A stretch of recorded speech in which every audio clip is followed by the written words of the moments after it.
வணக்கம் சொந்தங்களே. Annie's kitchen இருந்து உங்கள் அம்மா சசிரேகா சுந்தர். இன்றைக்கி நம்ம கிச்சனில் பார்த்தீங்கன்னாக்கா எல்லா பருப்பும் வச்சு நம்ம ஒரு சத்தான அடை தோசை தான் செஞ்சு காட்ட போகிறேன். அதுக்கு என்னென்ன பொருள் வச்சுருக்கேன்னு பார்க்கலாம் வாங்க. 400 கிராம் அளவுக்கு இட்லி அரிசி எடுத்து வச்சுருக்கேன். இது பார்த்திங்கன்னா ஒரு 50 கிராம் கொஞ்சம் கூட இருக்கும். இது பார்த்திங்கன்னா பச்சரிசி. இது சேர்க்கும் போது கொஞ்சம் டேஸ்ட் கொஞ்சம் நல்லாயிருக்கும். பார்த்திங்கனாக்கா 50 கிராம் கடலை பருப்பு, 50 கிராம் துவரம் பருப்பு, 50 கிராம் பாசி பருப்பு, 25 கிராமுக்கு உளுந்து. பார்த்திங்கன்னா ரொம்ப சேர்த்தனா வழவழன்னு ஆகிடும்.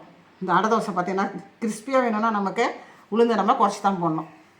ஒரு 8 காஞ்ச மிளகா, 1 டீஸ்பூன் சோம்பு. இதே நல்லா தண்ணியில் நம்ம ஊற வச்சிடணும். இப்போ எப்படி நான் ஊற வைக்கிறதுக்கு காட்டுறேன் பாருங்கள். இந்த பாத்திரத்தில் பார்த்திங்கன்னா இந்த அரிசி, இந்த பச்சரிசி,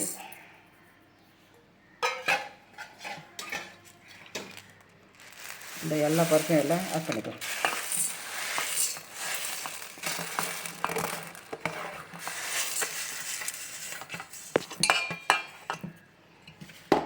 இதை நல்லா 2லேருந்து 3 தரம் நல்லா கழுவி எடுத்துகிட்டு வந்துடுறேன். இந்த மிளகாயும் சோம்பையும் தண்ணி ஊற்றி ஊற வச்சிடணும். அரிசி பருப்புலாம் பார்த்திங்கன்னா நல்லா 3 தரம் நல்லா கழுவி சுத்தம் பண்ணி அதுக்கப்புறம் நம்ம தண்ணி ஊற்றி வச்சுருக்கோம். இது பார்த்திங்கன்னா 2 மணிலேருந்து 3 மணி நேரம் அளவுக்கு ஊறணும். நமக்கு எப்படி சந்தர்ப்பமோ ரொம்ப அர்ஜென்ட்டாக வேணும்னாக்கா 2 மணி நேரம் ஊறினாலே போதும். இந்த அரிசி பருப்பு பார்த்திங்கன்னா நம்ம மிக்சிலேயோ இல்லைன்னா கிரைண்டரில் போட்டு எடுத்துடலாம். அதுக்கு பார்த்து மிளகாவும் சோம்பும் பார்த்திங்கன்னா தனியாக ஊற வச்சுருக்கேன். ஏன்னா மாவு நம்ம அரைக்கும் போது இதை ஆட் பண்ண வேண்டியது தான். மிக்ஸி ஜாரில் பார்த்திங்கன்னா இந்த மிளகாவும் சோம்பும் ஊறினதை நம்ம ஆட் பண்ணிக்கலாம். அப்படியே தண்ணியோட ஆட் பண்ணிக்கலாம்.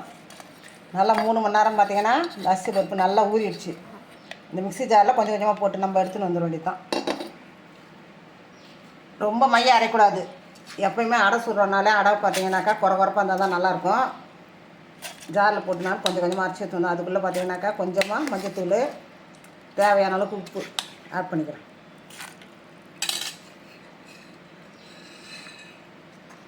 இந்த அடைக்கு தேவையான அளவுக்கு உப்பு, கொஞ்சமாக பார்த்திங்கன்னா மஞ்சத்தூள். இது சேர்த்து நல்லா குறப்பாக நான் அரைச்சி எடுத்துன்னு வந்துடுறேன். மஞ்சத்தூள் உப்புலாம் சேர்த்து பார்த்திங்கனாக்கா நல்லா குறப்பாக அரைச்சி எடுத்துன்னு வந்துட்டேன்.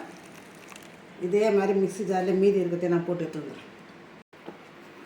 மிக்ஸி ஜாரில் எல்லாத்தையும் நம்ம அரைச்சாச்சு. இப்போ வெங்காயம்லாம் போட்டு இதை தாளிக்க வேண்டியதான்.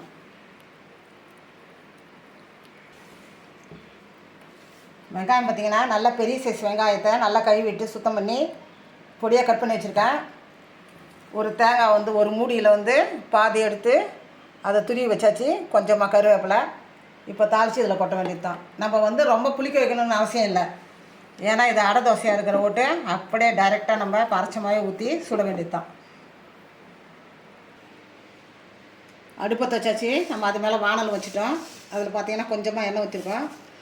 இப்போ அதில் நம்ம 1 டீஸ்பூனோட கடுகு சேர்த்துக்கோம்.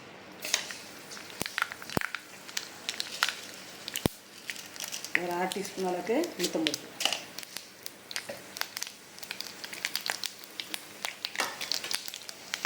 நிறைய பெருங்காயத்தூள் சேர்க்கணும். ஏன்னா பார்த்தீங்கன்னா நிறைய பருப்பு வகையெல்லாம் நம்ம சேர்த்துருக்கோம். ஆனால் நிறைய பெருங்காயத்தூள் சேர்க்கணும். வெங்காயம் சேர்க்கலாம்.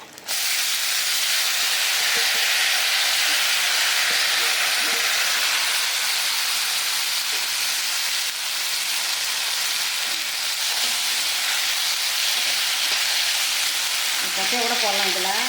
ஆனால் நல்லா வதக்கி போடும்போது பார்த்தீங்கன்னா டேஸ்ட் ரொம்ப நல்லாயிருக்கும்.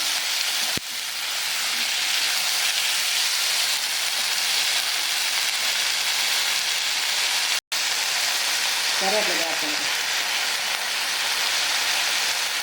கடைசியாக நம்ம ஆஃப் பண்ணுறதுக்கு முன்னாடி தான் தேங்காய் தூளில் போட்டு ஒரு வதக்க வதக்கிட்டு வரணும்.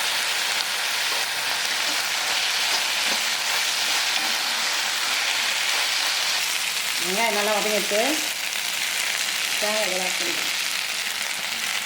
சும்மா ஒரு வதக்க வதக்கிட்டு கேஸ் ஆஃப் பண்ணி வேண்டியதான். மறுபடியும் மாவில் சேர்த்து வேண்டியதான்.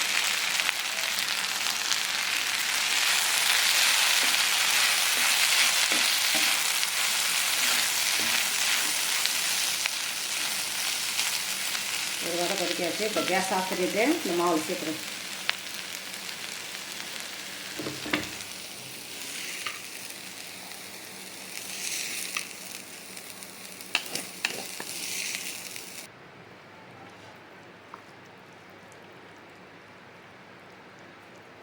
மாவு நல்லா தண்ணியாகவும் இருக்கலாம் பார்த்தீங்கன்னாக்கா.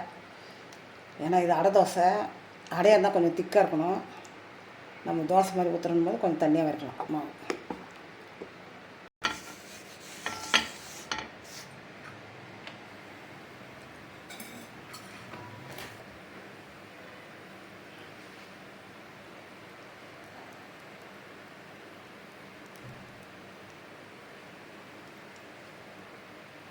நல்லா மெலுசாக தீத்தியாச்சு.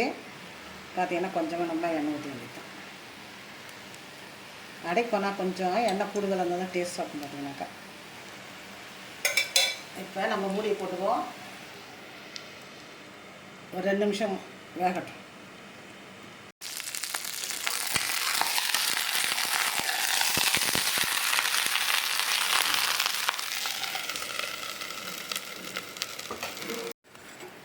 அடை பார்த்தீங்கன்னாக்கா நல்லா சேர்ந்துருச்சு. 2 பக்கம் நல்லா கிறிஸ்பி ஆகிடுச்சு பார்த்தீங்கன்னாக்கா. இது இப்போ எடுத்துட வேண்டியதுதான்.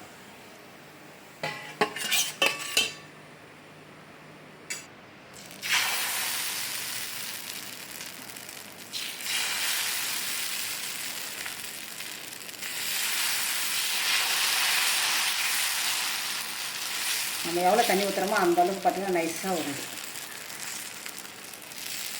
தீர்த்து அது பார்த்துக்கலாம் நல்லா நைஸாக வரும்.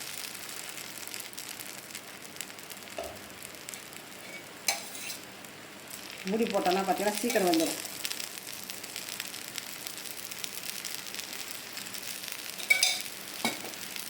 மீடியம் ஃப்ளேமில் வச்சு நம்ம மூடி போட்டு அப்படியே வேக வைக்கணும். நல்லா சேர்ந்துச்சு. இன்னும் ஒரு நிமிஷத்தில் அந்த பக்கம் சேர்ந்துடும் பார்த்தீங்கன்னாக்கா. இந்த பக்கம் நல்லா சேர்ந்துருச்சு. இப்போ எடுத்துட வேண்டியதுதான். இதே மாதிரி எல்லாத்தையும் போட்டு எடுக்க வேண்டியதுதான். நம்ம அனஸ் கிச்சனில் பார்த்தீங்கன்னா இன்றைக்கி சூப்பராக ஒரு அடை தோசை தான் ரெடி பண்ணியாச்சு.